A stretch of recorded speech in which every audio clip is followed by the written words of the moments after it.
have had some technical problems. 10, 9, 8, 7, 6, 5, 4, 3, 2, 1, 0. You're listening to Politics Within Reason. Welcome to Politics Within Reason. I'm your host, Michael Ham. I'm Brett Kokonatis. I'm Samuel Jennings, and with us is Holly Griffith. Hi, Holly. How are you? Hi, I'm good. It's good to be here. Thanks for having me. Oh, well, thanks for joining us. Yeah, definitely. Holly, you have an interesting background, and that's kind of why you're here today. Can you tell us a little bit about what you do for a living and how you discovered PORP? Sure. So currently, I'm a vehicle systems engineer at NASA. I've been with NASA at the Johnson Space Center for about 10 years. I started out as a flight controller for the space shuttle. Once the shuttle program ended, I moved over to the International Space Station program. I was there for a little while, and then my job, they were talking about laying some people off, so I left for a little while. And then I came back. And now I work on the Orion program. I work on the environmental systems, and I'm in the safety office. Can you describe the Orion program to us? Yeah, I can. The Orion program is the vehicle that's supposed to replace the space shuttle. We hope to have our first flight in 2018. That's actually going to be an uncrewed flight. And then a couple years after that, we hope to have our first crewed flight to the International Space Station. Do you know what I did for the first time this year? I went to the Air and Space Museum on the Washington Mall, and I had no idea how big Skylab was, and yet how small it is on the inside. That was really outstanding to see. Yeah, Skylab was America's first space program. Space station. Yeah, it's really neat on the inside. I mean, it's not the actual Skylab, of course, but they have this huge mock-up, and you can go in. And from the outside, it's so big, and then you go inside, and you realize just how cramped that would be. But also just how amazing it would be to look down on Earth from that vehicle. And a funny story about Skylab is that, so I used to be a tour guide at Space Camp. That was one of my college jobs. And they had a portion of the actual oxygen tank. So whenever Skylab came back or fell, deorbited, came back to Earth, they didn't need it anymore. A portion of the oxygen actually fell in Australia. And the Australian government charged us a fine for littering. Space debris is a little complicated. I think I was reading a story today about some Russian space debris that landed, I think, in Kansas sometime during the Cold War. That's got to be a bit strange to come home and you find that there's this Russian space part in your house. Right. So, I guess Australia, it's not as populated, but anyway, yeah. So they sent us a bill and we paid it. And I guess it's all good now. But we're still bitter about it, aren't we? Right. Yeah, I'm all seized. No, but so PORP, just reason and science, especially in politics. So we elect these people. They're making our decisions. They're decisions that impact our lives on a day-to-day basis. I feel like knowledge and reason should be a part of that decision-making process. And so I don't remember exactly where I saw PORP for the first time, but it's just something that's always been very, very important to me. And so when I saw it, I was like, wow, this is great. This is something that I want to be a part of, something that I want to follow, something that I hope grows and really becomes a thing, especially given this administration. Just all of the anti-science from the executive orders to the people he's put in, powerful positions. Just look at the EPA to the education department. Gosh, it just goes on and on and on. Even NASA, the guy he wants to put in for NASA, Brandon Stein, climate change denier. It's like if you had a list of people, like who could be the worst possible person? It's kind of like the Department of De-Education.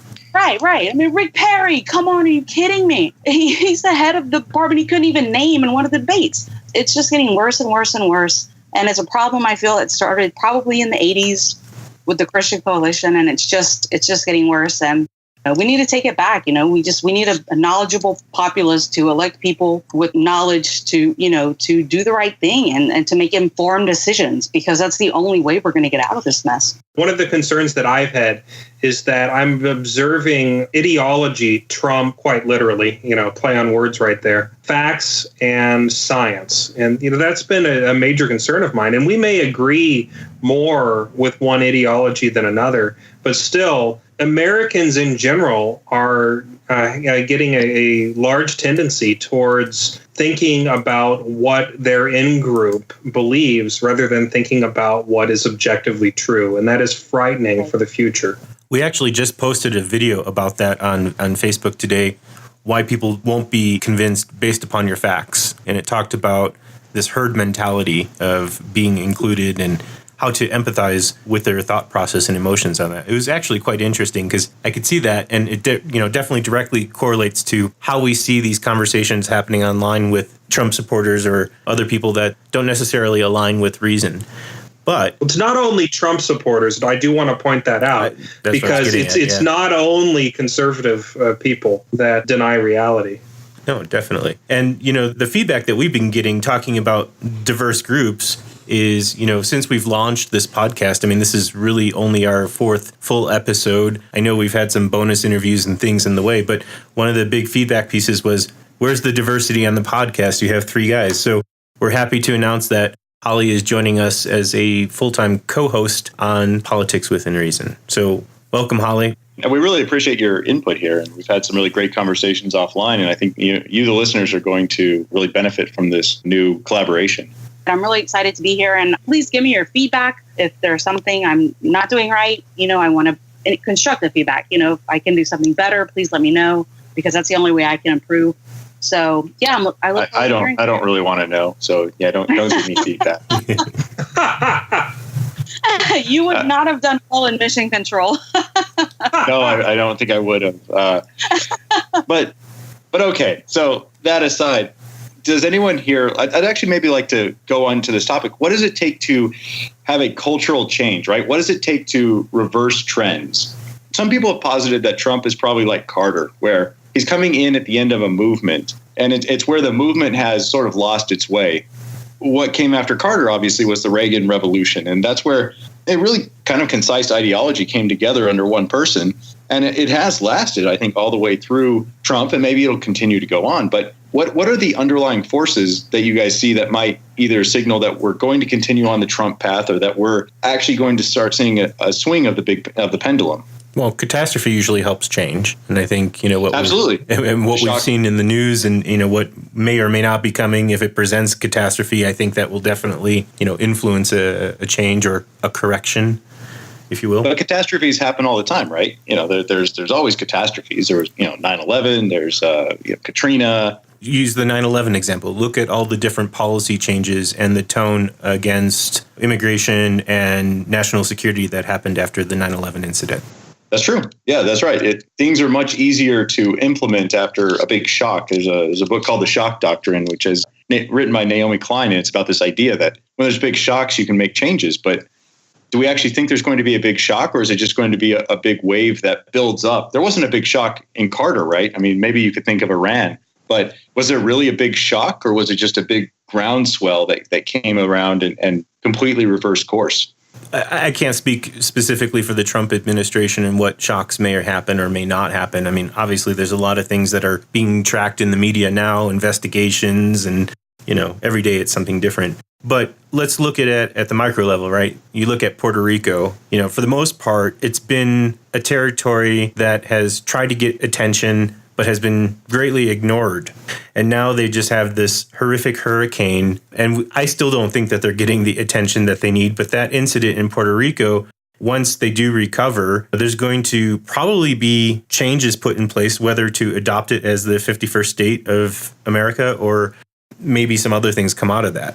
I don't know. I always tend on the side of catastrophe affects change, and there's different levels of catastrophe, and there's different perspectives of that. We see this, right? When there's the Nazis running over people in Charlottesville, all of a sudden a bunch of Confederate statues are taken down, or when Dylan Roof goes and shoots up a church in Charleston, that leads to a huge removal of Confederate monuments because he had rallied behind them. And so, yeah, these shocks are where big change occurs, but that's not always where a pendulum swings, right? It doesn't always cause the pendulum to swing. So do we actually think that there's really something building up here? And I will bring up one thing, which is since the election of Trump, there have been 8 elections where Democrats have swung a Republican seat, but none where a Republican has swung a Democratic seat. I think Sam had some insight on that, right? You had some thoughts on especially some of the New Hampshire ones. Like, should we take much from that?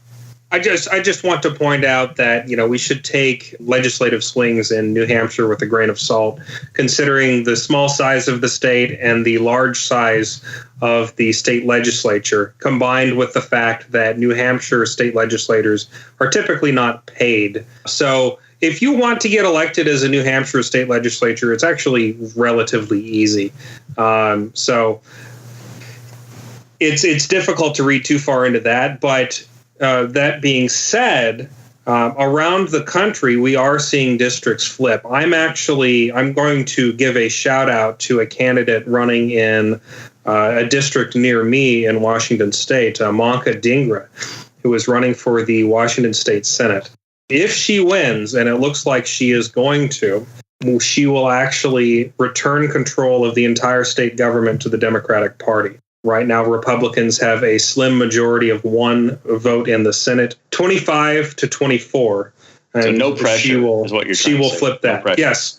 Well, she did win the primary it was over 10 points. So we don't need to rest on our laurels, but the DNC vice chair has been out here. I actually met the DNC vice chair. He was a really good guy. She's had our Congress people coming out and helping canvass for her. So the national DNC has been very active in both advocating for her and investing resources into this race. And it's good to see. Make one point about Puerto Rico, and I say this, I wasn't there during Katrina, but I did live in New Orleans for a time. I'm from South Louisiana originally, and after Katrina, we all saw the horror that happened there, and we all said, never again. Oh my God, how can we let this happen to these Americans? We're just staring at what's happening in Puerto Rico, and this, I think it's the Jones Act, that Trump won't let these ships pass, these foreign ships, with this humanitarian aid, and these people, they have no food and no clean water. And he's actively denying them aid. And so it's not so much just ignoring them, it's actively denying it. And I just don't understand, especially after the disaster that Katrina was and the outrage that everyone had, that we're just sitting back and saying, sorry, Puerto Rico. That's just amazing to me. I mean, how can you do that? So to clarify on one point, just to make sure that our audience understands, the Jones Act specifically prohibits foreign flagged ships from transferring goods between U.S. ports. So that would be a Liberian flagged vessel, for instance, docking in Miami, taking on humanitarian goods, and then disembarking those goods in Puerto Rico. That is specifically what that act is prohibited. He likes using executive orders. Why doesn't he create one for that? The Department of Homeland Security has within its power the ability to provide a waiver for the Jones Act in case of national emergency. They declined to do so in this case, citing the damaged port infrastructure of Puerto Rico. I'm not sure if having foreign flagged vessels would help that much, but it certainly wouldn't hurt, and it doesn't look good to not. It doesn't look good. Yeah, right? Because you could allow the Jones Act to be temporarily suspended and just say, hey, if there's a place for you to dock as many ships as possible, even if it turns out none of them can actually do it. Can Trump take 30 seconds to quit tweeting about the NFL and give us an explanation? Yeah, literally all he would have to do is call his director of Homeland Security and ask him to provide a waiver of the Jones Act. That is all that would be necessary. Or tweet, the reason I cannot suspend the Jones Act like I did for Texas and Florida after their hurricanes is because the ports are far too damaged. Also, I don't like the NFL, right? He could do 2 things at one time, right? That's possible. Twitter's testing out that new 280 character stream, so. Whoa. Ooh. I don't know if Trump can write that long. I know. He might get a bit bored and then wander off to do something. We have this incredible Navy, right? We spend a lot of money on really incredible technologies like aircraft carriers, which can, as I understand it, desalinate quite a bit of water beyond what a ship needs. You could be pulling those up into Puerto Rico in these communities that are really hard hit and be distributing water, it seems like. Or why can't we send cargo vessels and have them airlift stuff if they can't dock? we have heli carriers, right, for the Marines, those helicopter carriers. Where are those guys? And maybe there's a reason they can't be there, but the explanation doesn't look like that. The optics don't look that way. I actually do want to be fair to President Trump and to the Trump administration. There is a helicopter carrier, a U.S. Marine Corps helicopter carrier involved in Puerto Rico search and rescue operations. It's that is not a vessel that is capable of desalinating water for humanitarian aid. The USS Comfort, which is a 70,000-ton hospital ship, is currently preparing to be underway to Puerto Rico. It's a little bit too late, and it's nice that he did it once Hillary Clinton prompted him to do so. But hey, at least it's going. And there are 4,000, and last time I checked, there are about 4,000 federal employees, including military personnel and several transport aircraft that are involved in humanitarian efforts. So it's not like they're doing nothing. They're clearly not doing enough. So during the 2010 Haiti earthquake, the United States Navy deployed at least one nuclear-powered aircraft carrier to Haiti to assist in humanitarian operations. We power those aircraft carriers with a very strong nuclear reactor. And what we don't really realize is that those aircraft carriers have such an excess of available electricity that they actually desalinate all of the water needed for their crew to function rather than carrying water on board. It's a lot more efficient that way since you have essentially unlimited energy. So what that aircraft carrier was doing in Haiti was providing about 200,000 gallons of water per day to the citizens of that distressed island. And the United States Navy has not done something like that to Puerto Rico, even though many people on that island, American citizens, are currently without running water. Do you think that they're doing that intentionally, poor planning, or do you think our Navy's busy with North Korea?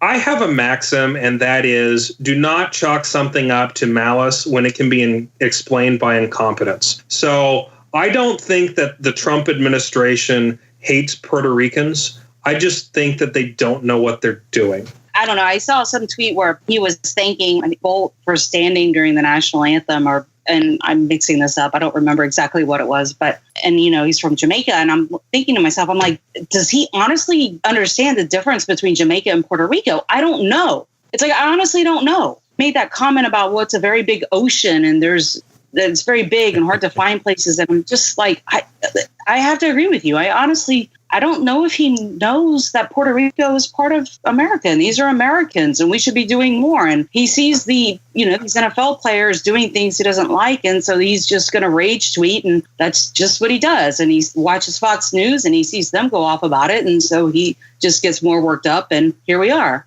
I mean, I know that Trump is new and not the best person to be at the helm of the country.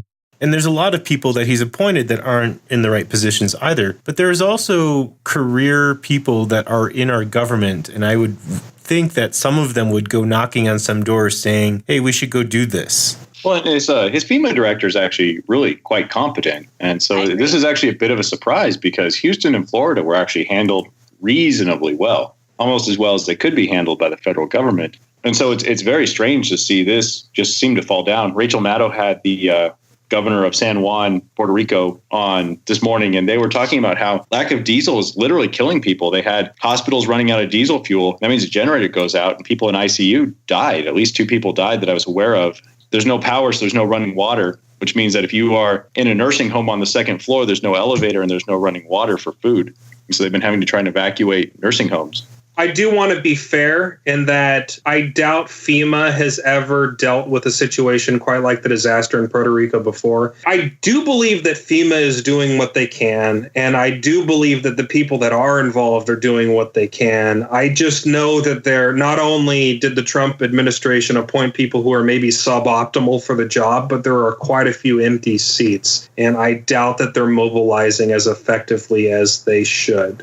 Speaking of suboptimal, did you guys see the Alabama election? Did you guys pay any attention to that? I don't know. I mean, a racist troll winning a freaking congressional primary, I suppose it's just par for the course in America. So here's a question, right? Doug Jones is going to lose, right? Doug Jones is the Democrat, and he is absolutely going to lose to Roy Moore, who has been kicked off the Supreme Court multiple times for violating the Constitution. The Alabama Supreme Court.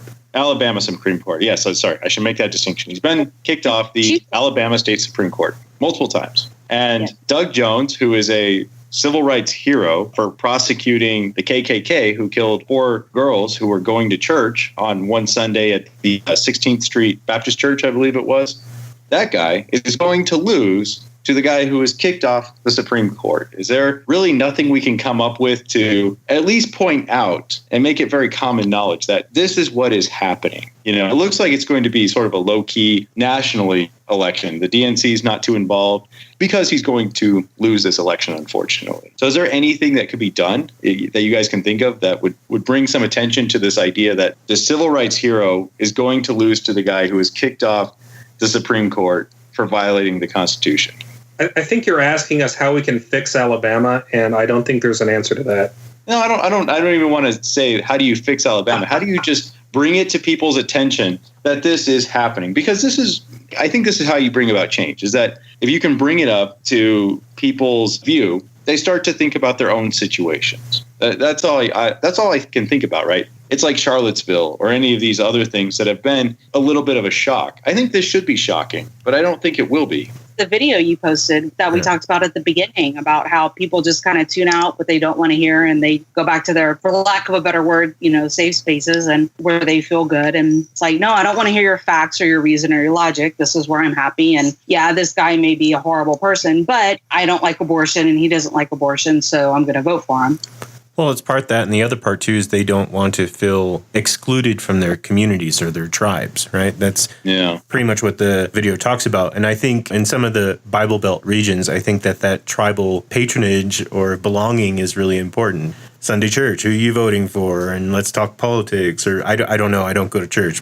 Well, and clearly it's not just the Bible Belt, right? If you go to California or some other place, they don't elect Republicans there. And so you have different little tribalism. One of the things we had sort of hoped to do with this show, and maybe we're not going to do a great job of it, was can we find ways to break into that, as you were trying to show with that video? And it's really hard. It really takes talking to people individually, coming up with ways for them to see your point of view without feeling they were completely wrong, and vice versa, right? You got to be open to changing your point of view as well. In the video, it actually talks about how you're supposed to empathize and express the fact that you may be wrong, so that it doesn't feel like you're being authoritative in the topic. And it's also about, as a dad, you're trying to find another tribe that person belongs to. So like you, as a dad, I feel this, or I'm worried about this. And if you're talking to another father or, another parent, they can now start belonging to your tribe as well. I like the general principle, but I do want to point out that the large reason that Roy Moore won the primary is because of massive support among the evangelical theocratic community. And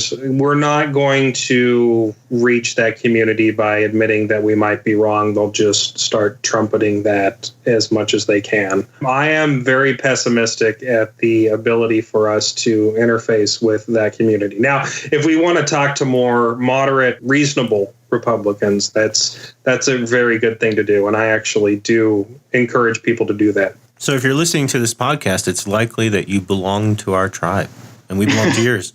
Yeah, it's unfortunate, right? And fortunate, right? We like to hear from you. At the same time, how do you become exposed to different viewpoints without suddenly becoming defensive or making them defensive? It's a really hard thing. And, I said Roy Moore is suboptimal, but that's clearly not true to a lot of other people. My point has to be that I think Doug Jones, though, should stand on his own merits and be, if we were just evaluating them as people, I would think that if you could remove the tribalism, Doug Jones, to me, at least, would seem to be at least as good, if not better, than Roy Moore. And he'll probably lose by quite a bit. And so is there any way to break through that? I mean, Roy Moore has said homosexuals should be put in jail. Once you go that far, how do you rationalize with people who support that? I have no idea.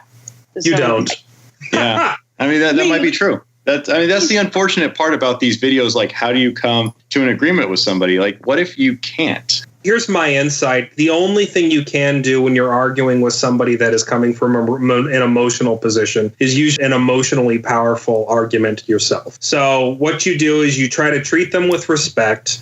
You try to get them to empathize with you, and you try to use that empathy to wedge a little bit of doubt as to the inhumanity of their opponents, because I guarantee you that they're thinking that you represent that everything that is wrong in America and moral decay, et cetera, et cetera, et cetera. If you approach it with, well, here's a whole bunch of facts about why gay people can't just choose to be straight, and here's how many people were hurt by discrimination against homosexuals, it's not going to resonate with them as much as an argument about, hey, I want the government to get out of my private life. I don't want them telling me what I can and can't do with my own body. I think you can empathize with that. Can you empathize with that? Or take a similar tact. And it's not going to work almost all of the time, but you can at least have a chance to spit into a hurricane.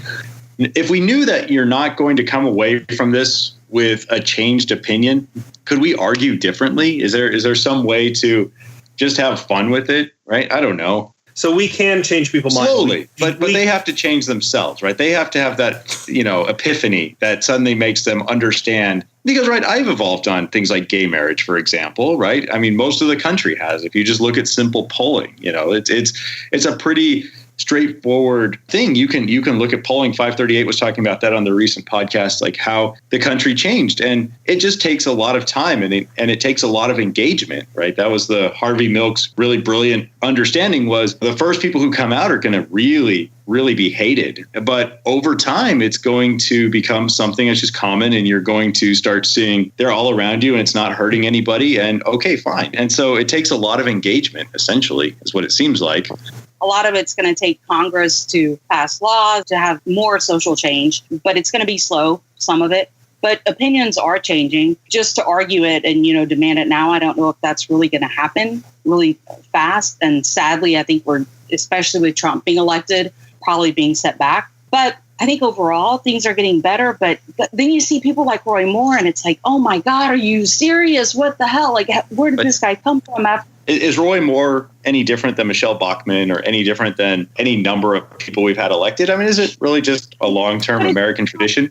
I think it's a time period. It's like Michelle Bachmann was before we had marriage equality and just different things happening and acceptance within society. You had a lot of that discussion and a lot of the acceptance and marriage equality ruling. And it's like, okay, this is a thing. We're going to have it. And people in Alabama still elect someone with these opinions. It's like, okay, do we really need to have this discussion again? And so it's just really, I guess, it's just sad that, it's obviously people are never going to just jump on board within a few years. But the fact that so many people, in a state still feel that way, maybe it shouldn't be surprising. Maybe, it's me. But this guy is so far out there. The winner out of the two conservatives is like, wow, Alabama, really? Really? Well, it's Alabama. I was going to say, it doesn't surprise me one bit from Alabama. They did elect a racist Keebler elf. So might as well elect a racist, sexist troll. I guess the question is, like, Jeff Sessions, is he worse than Roy Moore? I don't know. Or are they the same person? I would say that Roy Moore is a more outspoken version of Jeff Sessions, and that Jeff Sessions is more dangerous because he is less obvious. Right. So in a sense, maybe we have moved forward, right? Maybe we can take a little hope from that. Yeah, the stupidity is in the open. The only hope I will take from Roy Moore is that, and I was reading an article about it today, is that he will probably piss off Mitch McConnell because he will draw so much attention to his craziness. So that's the only hope I will take from him getting, if he wins, right? They still have to go to the general election. So if he does win, that's the only hope I'll take from it. One thing I do want to point out real quick before we move on is that the National Democrats, or some National Democrats, do believe that the race could become at least marginally competitive with Roy Moore winning because he is unpopular among moderates. So I don't think that Democrats should just ignore his opponent. I do think that we should spend time and money opposing him. Just if for nothing else, even if we think that our guy is going to lose, if for nothing else, we can say that we stood up, we stood against evil, we did what we could, and we fought for America. Yeah, there's value to that, right? There's value to saying we're standing up for what we believe in. And speaking of standing up for what we believe in, Graham Cassidy, do we want to gloat yet? So here's my perspective on Graham Cassidy. I'm not gloating, and I'm not going to be gloating until the Republicans lose control of either house of Congress. Then we talk about one more thing with the Roy Moore victory was Bannon supported Roy Moore, right? And Trump supported the other guy, Strange? Yeah. Luther Strange, yeah. Yeah. And he tweeted all these tweets about Strange. And then after Moore won, he went back and deleted all the tweets. And it's like, dude, you're the president of the United States. Like, first of all, do you not think that people are going to see these tweets and archive them? That's right, archive them. So my theory is Trump has the brain of a goldfish. He just doesn't remember things. Like, he just kind of goes along, and it's just whatever is present is his reality. And I think he honestly believes that by deleting the tweets, they're just, that's it. They don't exist anymore. To him, they're gone. They're just gone. And so he deleted all the tweets. Here's this new guy. Well, just like this guy. It's just insane. What the hell? So to anyone that doesn't know, Factbase at factba.se has a searchable database of all 211 deleted Trump tweets. Yeah, they automatically archive it. So he actually deleted a congratulatory message to Roy Moore, which was interesting.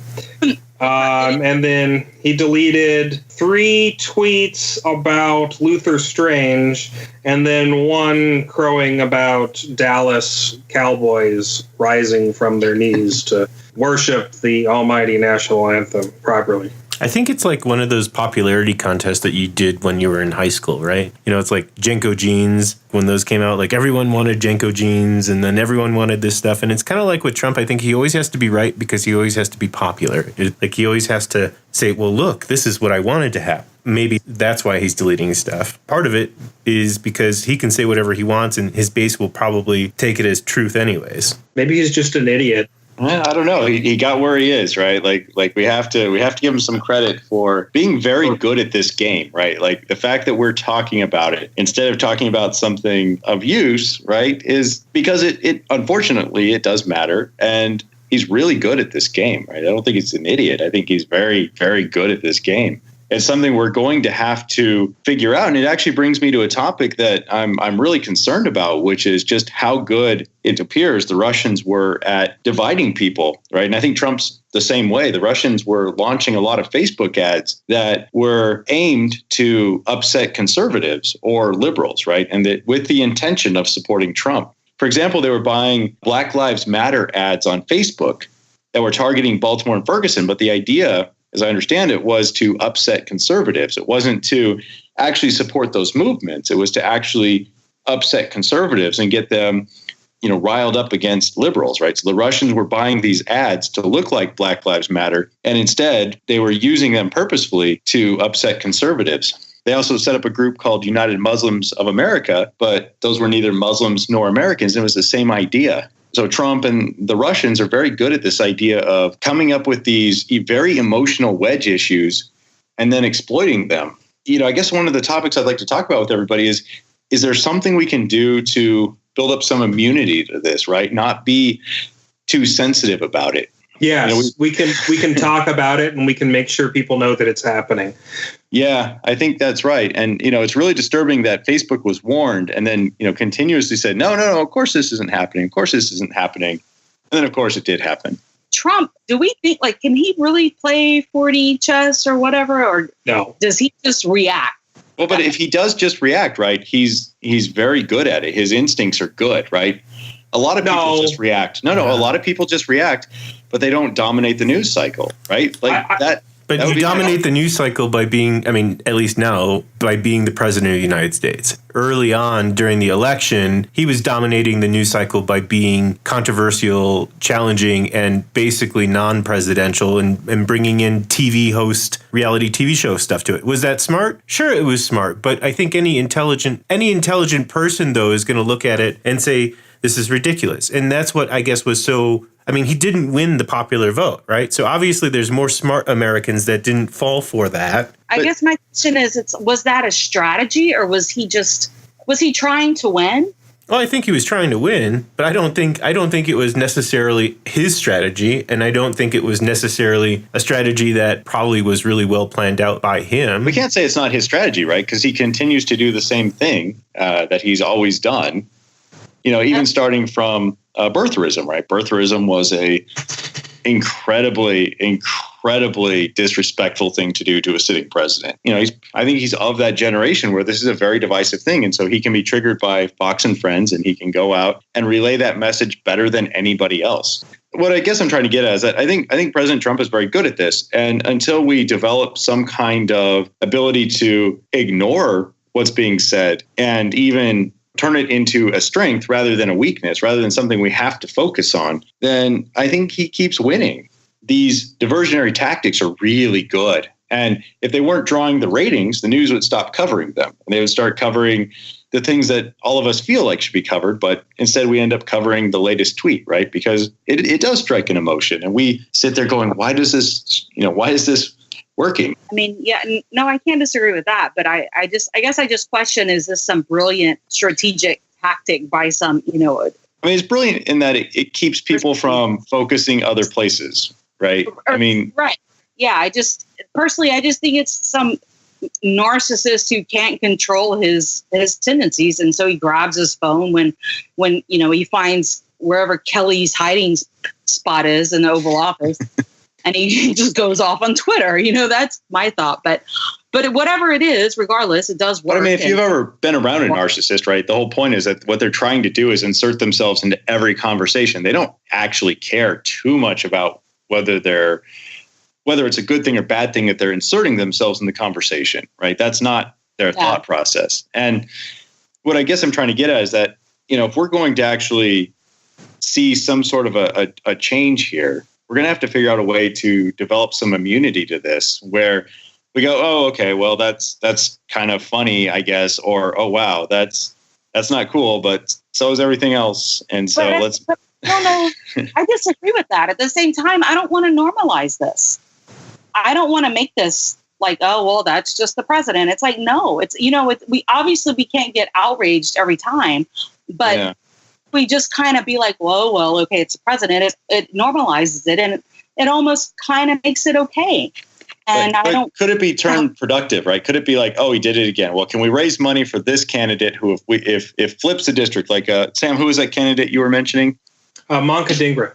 Yeah. So if Mancadingra switches Washington, that means redistricting happens in Washington in a more favorable way. So okay. Actually, to that point, it doesn't. Washington has a nonpartisan commission which does redistricting, so there is no hope of that. So fake news. Maybe you're talking more. Maybe you're talking more like a swear jar, right? So instead of that, it's like a discretion jar, right? Yeah. It's just like, okay, no, this really isn't okay. Yeah. But instead of bringing attention to it, can we bring attention to somebody who's running to do better, right? To actually make it better. And I don't know how to do that. I'm actually. I don't want to give him the attention that he craves, but I still don't want to say, I don't want to normalize it and make it okay. So here's what we do. Here's my suggestion. Donald Trump is not somebody who's thinking more than two steps ahead in the chess game of life. He has benefited from societal forces and international espionage beyond his control, as well as a very improbable set of negative circumstances that happened to his opponent. Yeah. He is not somebody who has earned his office through anything but happenstance. Well, he has. Like, let's say, he has, right? He's earned it. He got elected. He got a. Well, but go on. Carry on your conversation. He didn't strategize his way to the presidency. Trump went out and was Trump. And he is going to continue being Trump. So here's what we do. Trump says something stupid. We mention it for 5 minutes, talk about why it's stupid, why you shouldn't like it. And then we move on to something important. And we don't let Trump bloviating about how black football players should not be able to kneel before the national anthem or during the national anthem. We don't let that distract us from very important issues of the day. So that's right. So what was the important issue behind this kneeling, right? Why was it that they were actually kneeling? I think maybe we can do that, right? We can do that right here. So speaking as a whole bunch of white people, Yeah, right. I do think I speak for the entire Politics Within Reason cast when we recognize that Black Lives Matter. And that is really the driving principle behind the protest. Now, it was started by Colin Kaepernick last year. Didn't really receive much attention initially, but then it kind of blew up when people started getting offended. And it really accelerated once Trump opened his mouth about it. And essentially what's happening is these people are getting angry and tired of having to see more Black Americans and more minority Americans subjected to racial profiling, disparate amounts of inappropriate police violence, and racial injustice by police officers in the United States. And that's what it's all about. It's not about protesting the flag. It's not about protesting the country. It's not even about protesting the president. It is or even the police about, specifically, right? Yeah, or even the police. Or troops or anything, right? Taking a knee is a respectful thing. If you've ever played sports, when somebody gets injured on the field, you all take a knee, right? That's something right. You do. And Kaepernick used to just sit on the bench until one of his friends who had been in the military told him that, hey, when there's a funeral for one of our military personnel, we take a knee, right? It's a sign of respect. And that's when he started doing this. Really is out of a sense of respect for those who he feels have been have suffered injustice. That's my take on it, right? That's how I understand it. Yeah, I agree 100%. You mentioned not in direct protest to the president. When the whole team or majority of the team took a knee, I think it was directly in protest, wasn't it? I would disagree. I would say that it's in defiance of the president, but it's still in protest of racial injustice against Black Americans. The point is not largely that Trump is president and that they don't like that. The point is narrowly that Black Americans are not treated fairly by the justice system in America and by the America as a whole. I agree. Yeah. Whenever these recent protests happened in St. Louis and the police were arresting some of the protesters and they were chanting, "Whose streets, our streets." And it's like, I don't know, that was very unsettling, I thought. Whenever I read about that, I just didn't feel like that was the place for, the police. That was not the place and time for the police to be doing that, while they were on duty, arresting these protesters who were innocent until proven guilty.